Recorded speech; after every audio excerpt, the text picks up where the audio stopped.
We've got several members here today that want to speak that in fact are intimately involved on both sides of the Capitol building to try to move this issue forward. Obviously, advanced funding is not something new. We all enjoyed a great success several years ago when we were able to advance fund the vast majority of VA's appropriations and budget.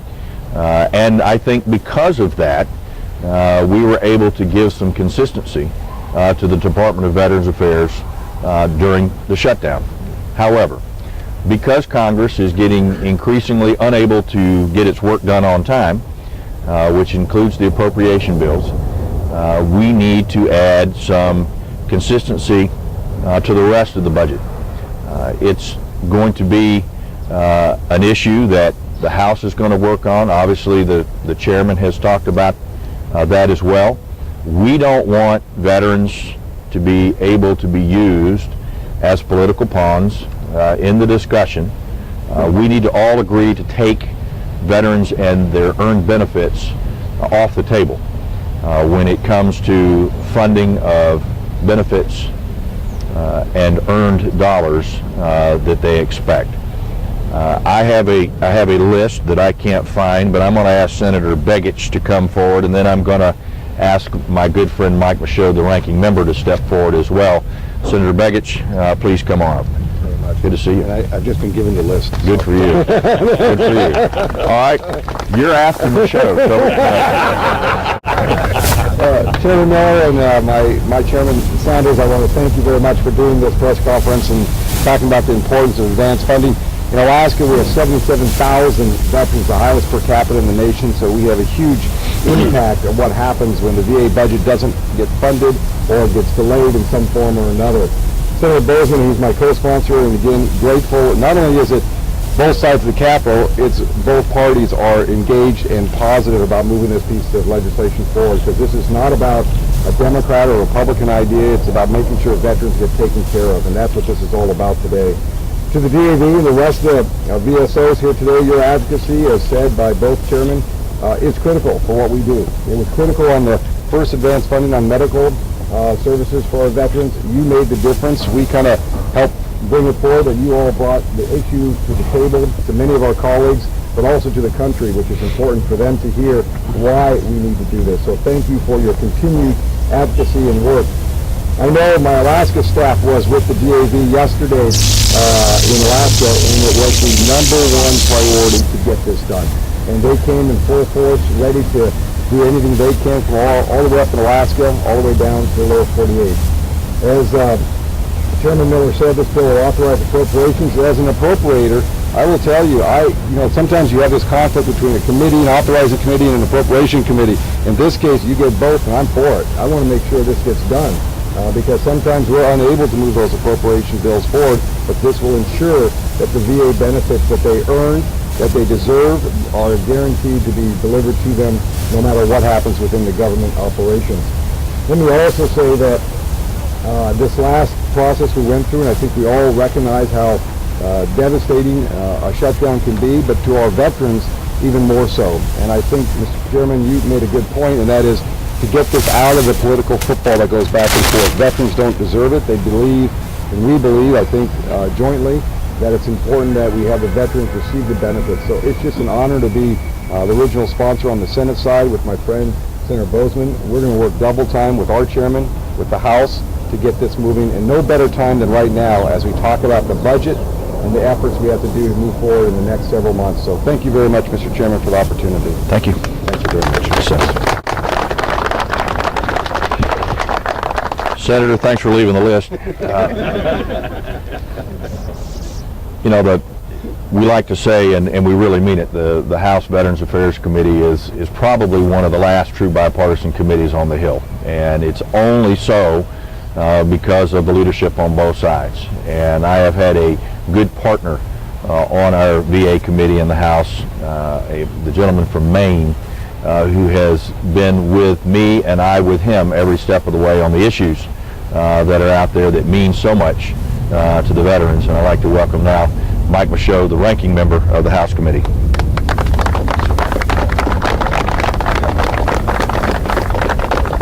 Thank you very much, Mr. Chairman, for those very kind and generous remarks. But I also want to thank you for your leadership as well on this crucial issue. As you mentioned, we've been working together for quite some time on Veterans Affairs issues, and it definitely is a team effort, and we have one focus, and that is to take care of our veterans and their families. So I want to thank you very much, Mr. Chairman.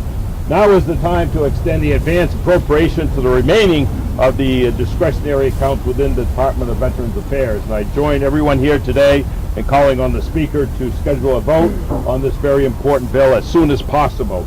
This is an idea that has proven itself when you look at the Department of Veterans Affairs on the healthcare side. It's really worked very well, and the shutdown that just recently occurred is a clear demonstration that we need this for the rest of the Department of Veterans Affairs. Some have voiced concerns that providing the remaining 14%, that's all it is 14% of VA's budget in the advance appropriation would lessen Congress's oversight role. I believe that H.R. 813 as amended addresses the concern when you look at the oversight issues.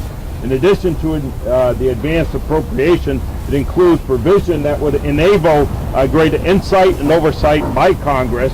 It addresses how VA determines a plan and benefits and services, and it requires VA to review and assess the needs of veterans and to identify a plan of action to meet the changing needs in the current operation.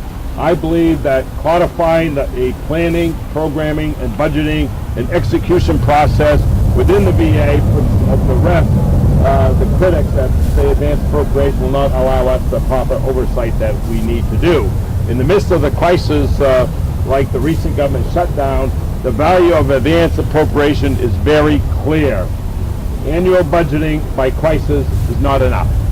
This bill will bring common sense budget reforms to the VA by ensuring that resources needed are in place in order to care for our veterans. And I'm pleased to be here today with Chairman Miller, along with our other colleagues and the VSOs, to move this bill forward and highlight it like it should be. In closing, I do want to say that, as you heard earlier, if it wasn't for the veteran service organizations, we would not be able to get the work that we are getting done on either side of Congress or either side of political parties. It's because of the veteran service organizations that we're able to do what we are doing here. So I want to thank all of you for your continued service to this country and holding elected officials on both sides of the aisle accountable for what we are doing here in Congress. So once again, thank you very much, and thank you, Mr. Chairman, for your strong advocacy for our Veterans Affairs issues. Thanks, Mike.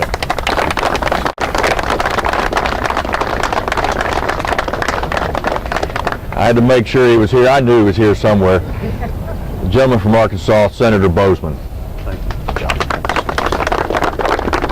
Thank you all. First of all, I want to thank Senator Begich, Chairman Miller for their strong leadership in this particular area, and then also Ranking Member Michaud. Both of these guys, tremendous friends that really are a great example of how this place should be run with the bipartisanship.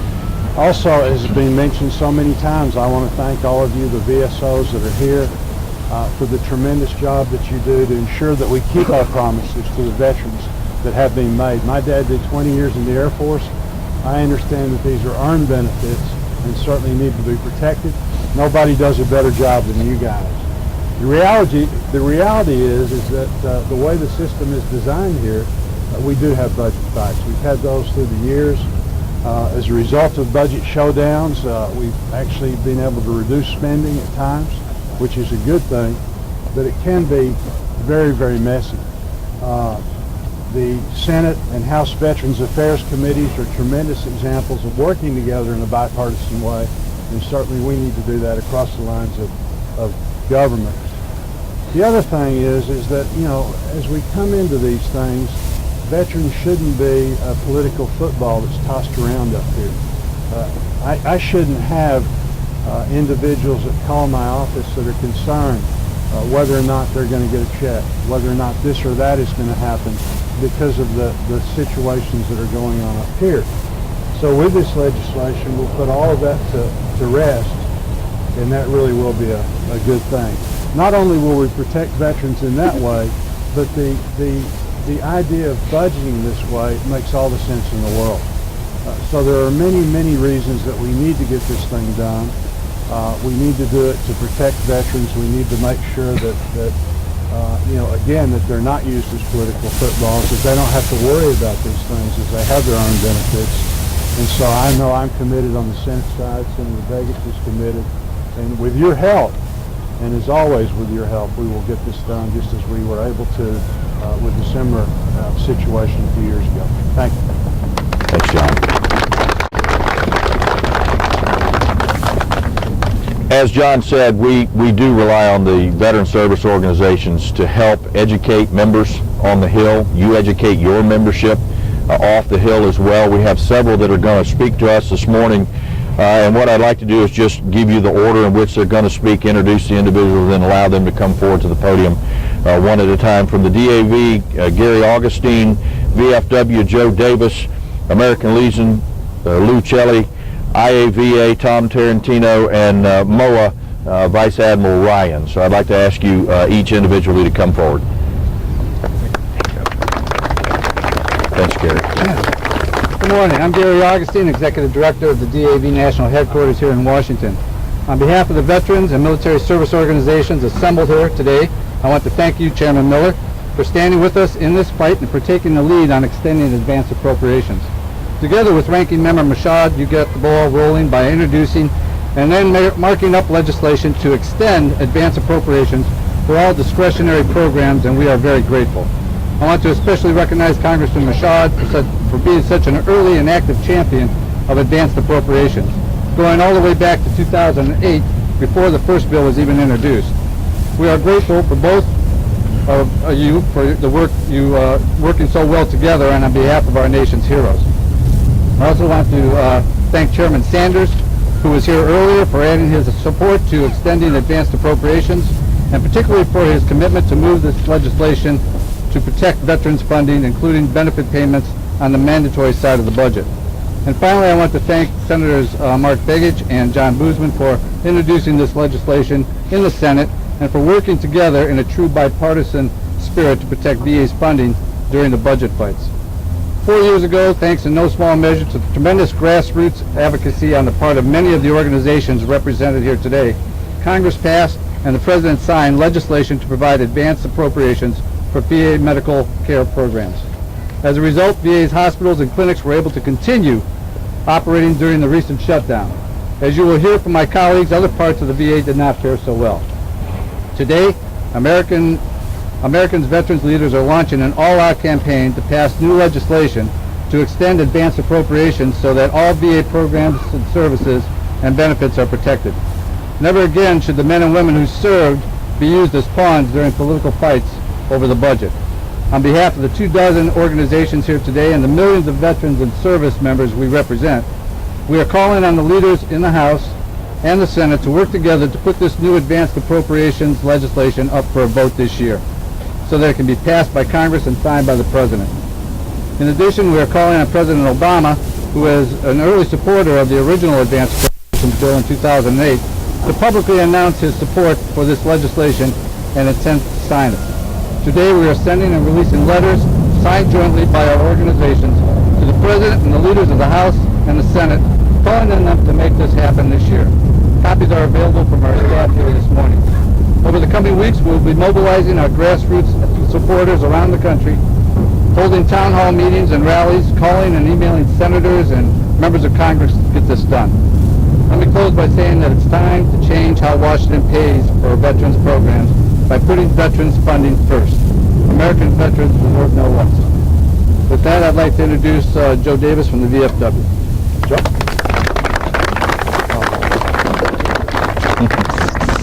Good morning, I'm Joe Davis. I'm the Public Affairs Director for the Veterans of Foreign Wars. I would like to thank Chairman Miller, Ranking Member Michaud, Chairman Sanders, Senator Begich, Chairman Boozman. Thank you very much for supporting this critical piece of legislation. We're here today because of the recent government shutdown exposed a serious flaw in the ability of the VA to properly care for American veterans and survivors.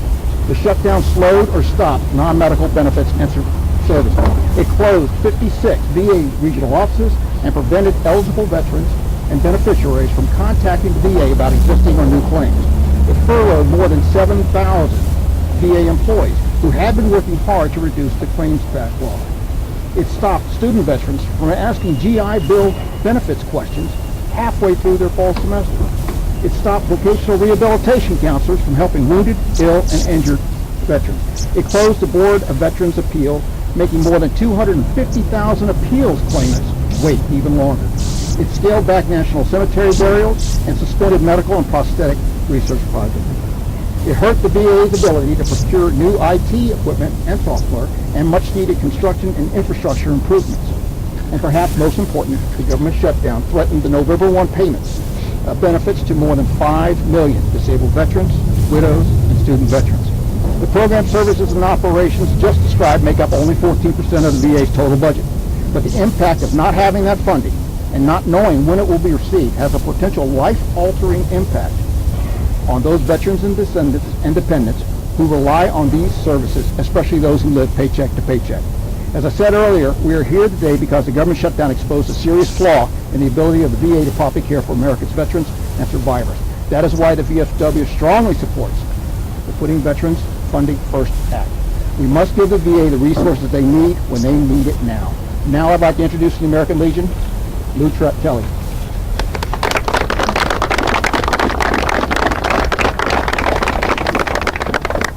Thank you. Good morning. My name is Louis Celli. I'm the National Legislative Director for the American Legion. The first thing I'd like to say is that the Veterans of America have enjoyed a unique bipartisanship in the House and the Senate with our Veterans Affairs Committee. We have a long history of bipartisan work together. We're very proud of that, and that has continued even through this very difficult recent Congress.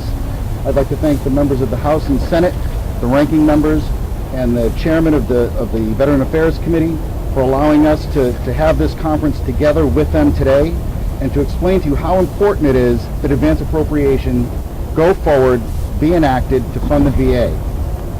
One very important measure that is not currently included in any of these bills is mandatory funding. And I fear that we will be standing here a year from today with a very hollow victory if we are able to, in fact, give VA 100% funding in advance appropriations for all discretionary programs and leave out mandatory spending.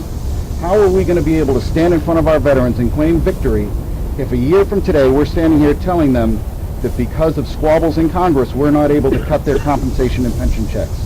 They're entitled by law, as Senator Bozeman had mentioned a few minutes ago. Title 38 authorizes certain benefits be paid, and they need to be appropriated. The American Legion strongly supports advance appropriation, and we definitely want to see that mandatory spending is included in that measure. Thank you very much, and I'll be followed by Tom Tarantino from IAVA.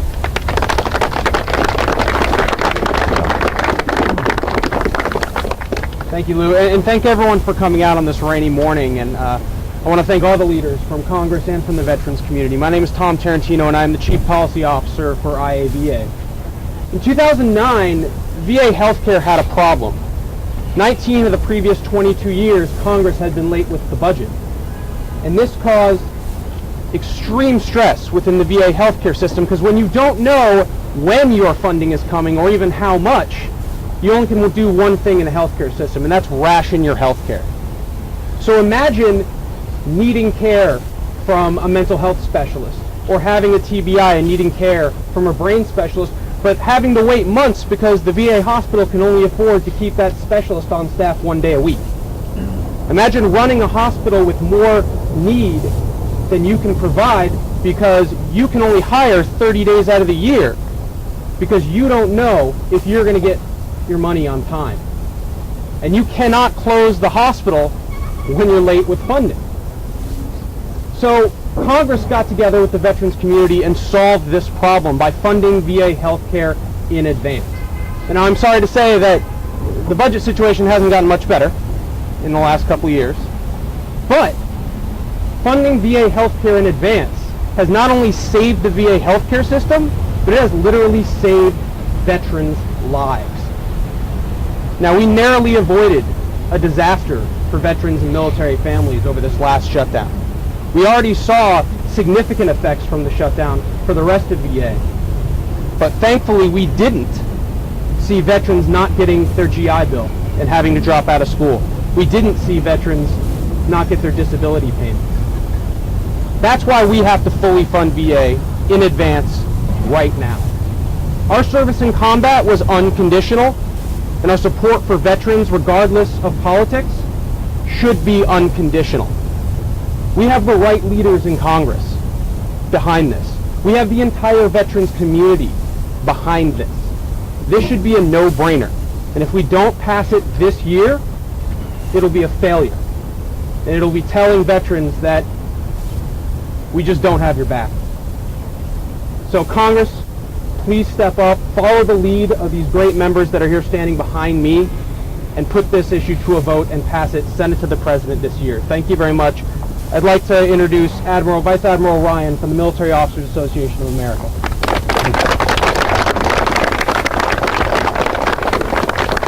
Well, good morning. One of the few advantages to being bald is you don't have to worry about your hair in the rain. My apologies to all the ladies here. I am privileged to be the president of the Military Officers Association of America, and the Military Officers Association of America is also privileged to work with 33 other organizations in the military coalition, and I'm just honored to be here with so many of our leaders of those veteran and military service organizations and the champions from the Congress that have brought this action to where we can get it across the goal line. As the president of MOA, I'm honored to go out and visit many of our VA hospitals, and during the shutdown I was at our great polytrauma center in Tampa, where the hospital there, thanks to the prior efforts of our members of Congress and all of us here, they were able to stay open and keep the doors open and see our most seriously wounded and their families. But at the very same time, there were doors closed down in the Florida region, and they were at the regional claims office where veterans were trying to get in the door to hear their appeal processed. They showed up at those doors and the doors were locked closed. These veterans had driven hundreds of miles, waited months for this appeal, and the doors were closed. Ladies and gentlemen, the greatest nation on earth can do a lot better for our wonderful peacekeepers, our veterans, than have the doors closed on them. And with the support of the leaders here in Congress and all of our veterans and military service organizations, we can open those doors by getting this legislation passed. That's what the greatest nation on earth ought to do. We need to do it this year. Thank you to everyone that's here, and I'll turn it back over to the chairman. Thank you, Alan.